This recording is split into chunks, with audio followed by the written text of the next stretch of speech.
नमस्कार दोस्तों, बटवाल कौम के हवाले से अपने वीडियो पार्ट नंबर 54 54 नंबर के साथ मैं हाज़िर हूँ। आने वाले कुछ वीडियोस में मैं अपनी जो बटवाल कौम है उसके जो रीति रिवाज रहे हैं, पुराने कल्चर में जो रीति रिवाज रहे हैं, खासकर 1947 के पहले, अभी भी कुछ चेंजेस के साथ वो जारी हैं, वो रीति रिवाज चल रहे हैं। तो कुछ अपने अपने जो इलाके हैं उसमें कहीं कम है, कहीं ज़्यादा है, पर this way or that way वो रीति रिवाज जो हैं वो चल रहे हैं। और ये रीति रिवाज सिर्फ अपनी बटवाल कम्युनिटी में ही नहीं बल्कि दूसरी कौमों में भी जो हैं वो चल रहे हैं। मेरा मतलब ये बिल्कुल नहीं है कि आने वाले जो वीडियोस हैं उनमें जो रीति रिवाज मैं आप लोगों के साथ शेयर करूंगा, यहाँ पे वो रीति रिवाज नहीं होते हैं। मेरा बिल्कुल मतलब नहीं है कि आप उसे शुरू करें या उसे बंद कर दें या ख़त्म करें। मेरी वीडियोस का मतलब सिर्फ जानकारी हासिल करना है, उसके लाजे को समझना है कि ये रीति रिवाज क्या थे और इसके पीछे लाजे क्या था। तो मतलब सिर्फ जानना है। मैं ना किसी को शुरू करने के लिए कह रहा हूँ ना बंद करने के लिए कह रहा हूँ। बहरहाल, तो मैं शादी से जो मोटी मोटी जो रस्में हैं, सभी डिटेल में तो नहीं, बट जो मोटी मोटी जो रस्में हैं मैं उनको आपके जो है ना सामने डिस्कस कर रहा हूँ, शेयर कर रहा हूँ, बांट रहा हूँ इन्फॉर्मेशन। तो जम्मू के हवाले से या मैं 47 से पहले के हवाले से जो लोग थे तो वो क्या करते थे कि शादी से पहले वो कुछ गुड़ लेकर के और अपने कुल देवता के स्थान पे जाते थे और वहाँ पे एक तरह से प्रार्थना करते थे कुल देवता से कि भाई ये हमारा जो फंक्शन आ रहा है, हमारी जो शादी आ रही है, इस पे थोड़ा दया दृष्टि बनाए रखना और ये शांतिपूर्वक जो है संपन्न हो जाए। आजकल लोग जो हैं वो गुड़ का रिवाज तो नहीं रहा है, लेकिन वो स्वीट्स, मिठाई का डब्बा और जो शादी का कार्ड होता है वो यहाँ जम्मू की अगर मैं बात करूँ तो सबसे पहले कुल देवता को वो इनवाइट करते हैं। ये उसके बाद फिर एक रस्म होती है जिसे हम पंजाबी में माइयाँ कहते हैं। अभी उसका जो रिवाज है मुझे लगता है काफ़ी कम हो गया है। जब जॉइंट फैमिली होती थी, ज़्यादा लोग काम करने वाले होते थे, बरादरी भाईचारा होता था, तो जो उस वक्त रस्म ज़्यादा कारगर थी। तो ये माइयाँ होता क्या है, आज भी लोग जो है ना इसको अक्सर आप पंजाबी फिल्मों में या कहीं कहीं एरिया में जो सुनने को मिलता है कि लड़का या लड़की जो है वो माइयाँ पड़े हुए हैं। तो माइयाँ था क्या? तो माइयाँ में क्या होता था कि शादी के हफ्ता भर पहले लड़का या लड़की जो है उसको तेल थोड़ा सा वो टच किया जाता था और उसके जो है ना झोले में घूंघनियाँ डाली जाती थी, जिसे पंजाबी में हम घूंघनियाँ कहते हैं। ये पुरानी रस्म है।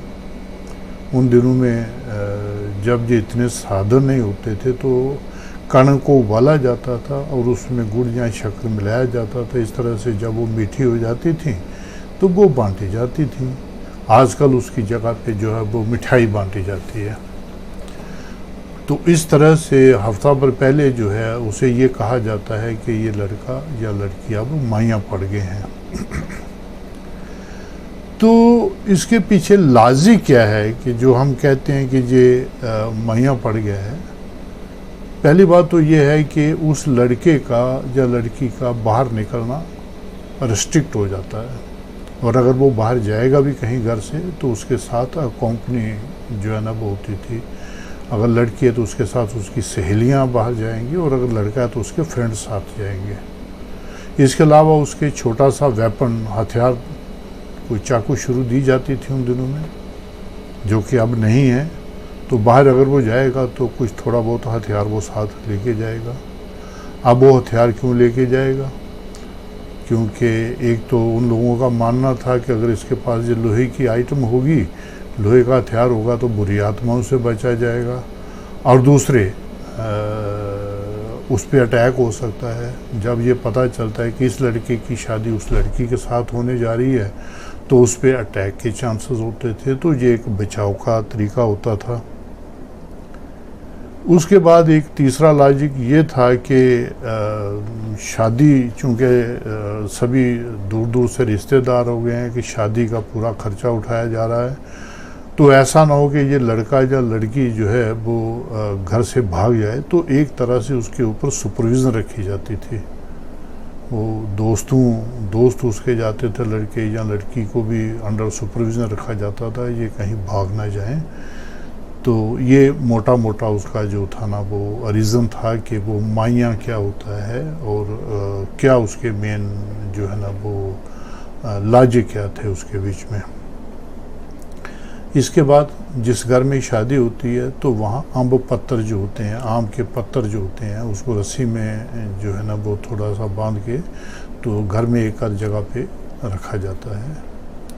तो खूबसूरती के साथ साथ उसका मेन लॉजिक ये होता था कि जी आम का, अभी तो खैर हमारे पास बड़े हाइब्रिड पेड़ आ गए हैं फॉरेन कंट्री से, तो जो हमारी अपनी जो हमारा अपना इलाका है इसमें जो पेड़ थे उसमें, तो उसमें एक आम का पेड़ था जिसमें पतझड़ का असर नहीं होता था, तो वो पूरा साल उसके पत्ते जो हैं वो रहते हैं, गिरते नहीं हैं पतझड़ में।